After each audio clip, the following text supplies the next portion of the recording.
স্মরণে আমরা 1 মিনিট সকলে নীরবতা পালন করব।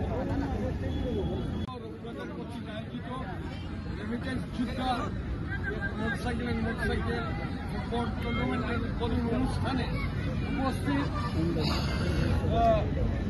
তিতিরবাসা ইউনিয়ন পরিষদের ভারপ্রাপ্ত চেয়ারম্যান সেলিম চৌধুরী, বিশেষ অতিথি হিসেবে উপস্থিত সাবেক চেয়ারম্যান নওয়াব আলী বাফিল খান, এখানে পুলিশের অ্যাসিস্ট্যান্ট সাব ইন্সপেক্টর আরিফ সহ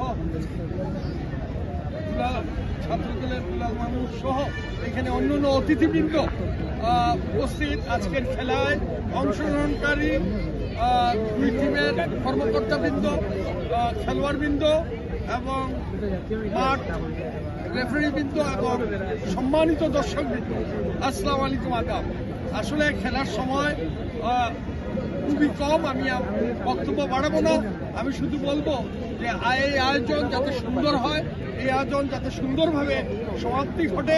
ফুটবল একটি জনপ্রিয় খেলা, এই খেলার সুন্দরভাবে দর্শকরা এখানে হাজির হয়েছেন, দর্শকরা সহযোগিতা করবেন এবং খেলোয়াড়রাও নিয়ম শৃঙ্খলা মেনে যাতে এই খেলাটা সুন্দর সমাপ্তি ঘটে সেই আশা ব্যক্ত করে আমি আজকের এই খেলার ঘোষণা করছি।